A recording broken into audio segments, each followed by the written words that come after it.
देश के लिए शहीद होना बहुत गर्व की बात होती है। फौजी आपके नायक हैं तो आपके विधानसभा के विधायक क्यों नहीं? सहयोग राशि मिलनी चाहिए थी, मिल गई क्या? वो कहता अच्छा फौजी है, दिमाग नहीं होगा इसके पास, घुटनों में दिमाग है। अरे ये तो लाठी लेके ड्यूटी करके है, ये क्या जानेगा ऑफिस में काम कैसे होता है। एक फौजी देश का नायक है तो विधायक क्यों नहीं, ये स्लोगन जो है हमारे साथ जुड़े शख्स जो कि नौसेना से सेवानिवृत्त होने के बाद अब पॉलिटिक्स में एंट्री जो है इनकी होने वाली है, और इन्होंने ही ये स्लोगन हमसे शेयर किया अभी ऑफ कैमरा, और शुरुआत हम इन्हीं के साथ कर रहे हैं। और ये सवाल ये पूछ रहे हैं कि एक फौजी देश की रक्षा करता है तो विधायक क्यों नहीं बन सकता? एक फौजी आपके नायक हैं तो विधायक क्यों नहीं? और ये सवाल उन तमाम राजनीतिक पार्टियों से है जो इस वक्त बिहार की राजनीति में हैं और आने वाले चुनाव को लेकर काफी एक्टिव नजर आ रहे हैं। हमारे साथ इसी को लेकर जो है रोहित राय जुड़े हुए हैं जो कि नौसेना से सेवानिवृत्त जो है हो चुके हैं और अब बिहार की पॉलिटिक्स में जो है इनका एंट्री होने वाला है। हमारे साथ जुड़े हुए हैं सर, सबसे पहले आपका स्वागत हमारे चैनल में। आपको भी मेरी तरफ से जय हिंद और आपके तमाम दर्शकों को मेरी तरफ से जय हिंद। और एक छोटी सी अपील, मेरा नायक मेरा विधायक, इस हैशटैग को अधिक से अधिक पॉपुलैरिटी दीजिए। अच्छा एक बात बताइए सर कि बिहार की राजनीति में यदि बात करें तमाम क्षेत्रीय दल हैं, लेकिन सभी जात के नाम पर पिछड़ा अति पिछड़ा ये आरक्षण सभी की बात करते हैं।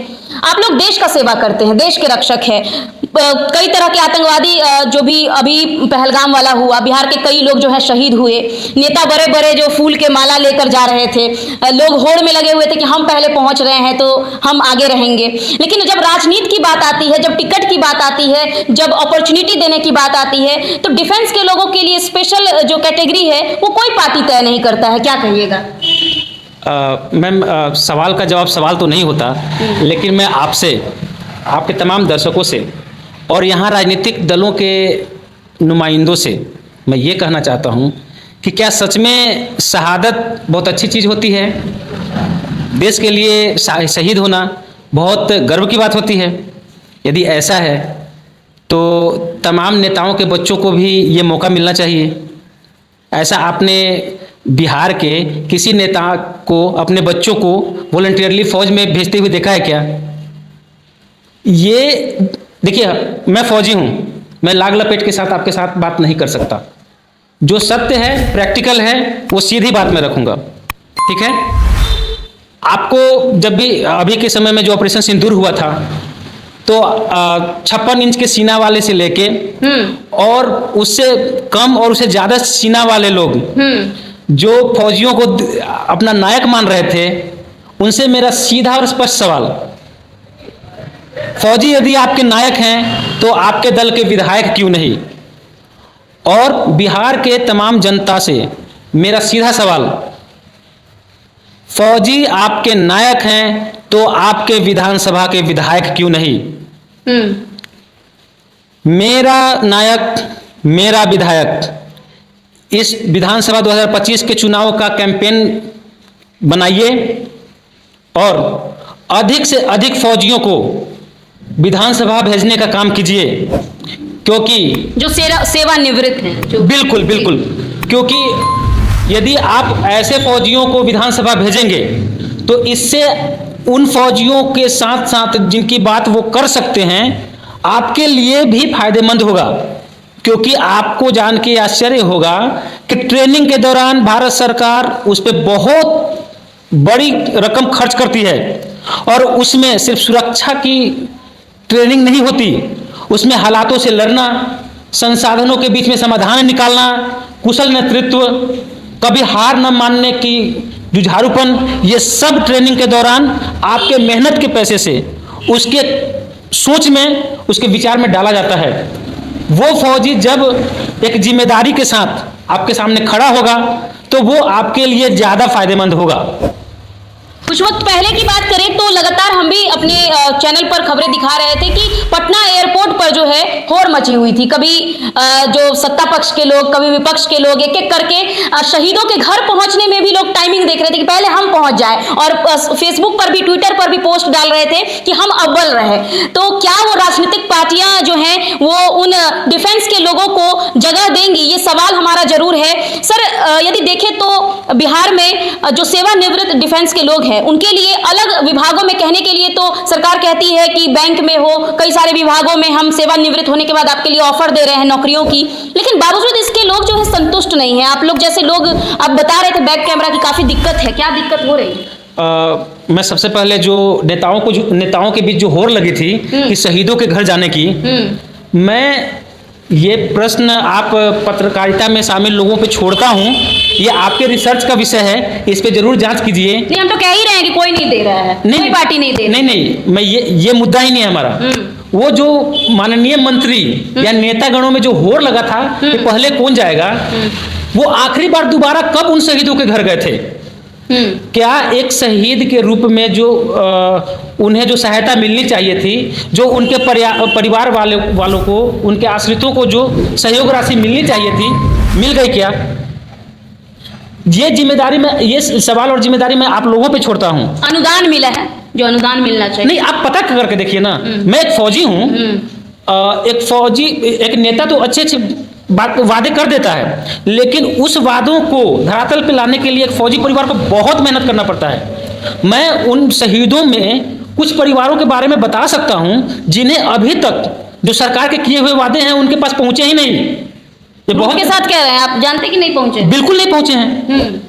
मैं ऐसे बहुत से लोगों के बारे में आपको बता सकता हूं। इवन आप चलिए, मैं कारगिल वॉर 99 से शुरू करता हूं, जिन्हें पेट्रोल पंप देने, नौकरी देने या बहुत से ऐसे वादे किए थे जो कि आज तक पूरा नहीं हो पाए। ठीक है, तो एक वादा करना और शहीदों के सही में मदद करना, दोनों में बहुत अंतर है। और राजनीति में क्या अपॉर्चुनिटी चाहिए? देखिए, हमें अपॉर्चुनिटी नहीं चाहिए, लेकिन मिलनी तो चाहिए जगह। नहीं, ये जात के नाम पे मिल रहा है तो डिफेंस के लोगों को क्यों नहीं? नहीं, सबसे पहले तो मैं आपके सामने ऑन कैमरा पूछता हूं, आपने वर्दी में फौजियों को देखा होगा। क्या वर्दी में खड़े फौजियों में आप बता सकते हैं कि किस जाति का है या किस जाति का लोगो उसके पास होता है? वो सिर्फ और सिर्फ देश का फौजी होता है, सभी जाति धर्म के लोगों का रक्षा करता है। बिल्कुल। और वो जब किसी की मदद करता है या किसी की रक्षा करता है तो ये कभी नहीं पूछता कि आप किस जाति के हो। जब वो अपना खून किसी को दे रहा होता है तो वो ये नहीं पूछता है कि आप किस जाति के हो। ठीक है, तो सबसे पहले फौजियों की तो कोई जाति नहीं होती। और बिहार में क्या लग रहा है, विधानसभा का चुनाव भी होने को है, क्या आप लोग के लिए क्या बिहार सरकार को करना चाहिए? इस वक्त सौगात खूब आ रहा है, डिफेंस के लोगों के लिए कुछ, और भी जो सेवानिवृत्त लोगों के लिए क्या कुछ होना चाहिए? सबसे पहले तो हमें फौज में सिखाया जाता है कि आप नाम, नमक और निशान के लिए जिए। जब एक सर्विसमैन के रूप में जब हम बिहार में लौट के आते हैं तो ना हमारे पास नाम बचता है, ना नमक बचता है, ना निशान बचता है, और हम अपने ही राज्य में अपनी पहचान के लिए सड़कों पे ठोकर खाते हुए दिखते हैं। ये बहुत बड़ा दर्द है। और ये जो नुकसान है, इसको सिर्फ एक सर्विसमैन का मुद्दा आप मानेंगी तो ये बहुत छोटी बात हो जाएगी।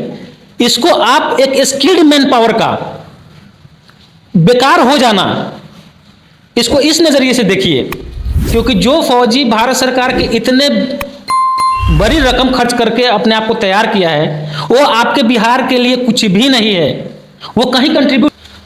और हम फौजियों की तो ये स्थिति है मैडम, कहने में भी एक दर्द भी है और मुझे अपने आप पे तरस भी आता है। जैसे कहते हैं ना कि मरा मुर्गा 250 का और जिंदा मुर्गा 125 रुपये का, ठीक फौजियों का भी वही हाल है। जब हम फौजियों में से कुछ लोग शहीद होते हैं तो उन्हें बड़े बड़े नेता, वो देश के लिए मरा है, वो भगवान का दर्जा है, ये सब बोलते हैं। लेकिन जब हम सेवानिवृत्त होके अपने वजूद की लड़ाई के लिए जब हम कार्यालय में जाते हैं, नेताओं से मिलते हैं, अंचल कार्यालयों में जाते हैं, तो इस तरीके के भद्दे कमेंट का सामना करना पड़ता है और बहुत पीड़ा होती है। वो कहता अच्छा फौजी है, दिमाग नहीं होगा इनके पास, घुटनों में दिमाग है। अरे ये तो लाठी लेके ड्यूटी करके आए, ये क्या जानेगा ऑफिस में काम कैसे होता है। ऐसे ऐसे कमेंटों को जब मैं सुनता हूँ या मेरे जैसे फौजी सुनते हैं तो अंदर से टूट जाते हैं कि क्या हम ऐसे लोगों के लिए ही अपनी जान की बाजी लगाया है क्या हमने। तो बहुत दुखदाई पल है कि राजनीति में भी जगह जो है वो पार्टियों को देनी चाहिए, और बिहार सरकार में भी जो है सेवानिवृत्त डिफेंस के लोगों को जो जॉब ऑफर है वो कहने के लिए कहा जाता है कि बहुत सारे क्षेत्र में है, लेकिन उस तरह का जॉब प्रोवाइड नहीं किया जाता है जिस तरह का अनुशासन के साथ जिस स्टैंडर्ड का जॉब वो करके आए होते हैं। और इस सेक्टर के जो लोग हैं अनुशासन को काफ़ी पालन करते हैं, और उस जगह से जब आते हैं तो यहाँ पर वो अपने आप को कह सकते हैं कि गलानी महसूस करते हैं। कुछ ऐसे पद भी हैं जो उन्हें ऑफर मिलता है, तो इन सब चीज़ पर सोचने की जरूरत है। और बिहार की राजनीति में आखिर डिफेंस के लोगों को और जगह मिलनी चाहिए कि नहीं, जिस तरह से जाति के नाम पर, आरक्षण के नाम पर नेता दावा करते हैं। ये कमेंट बॉक्स में बताइएगा। बहरहाल खबरों में इतना ही, देखते रहे।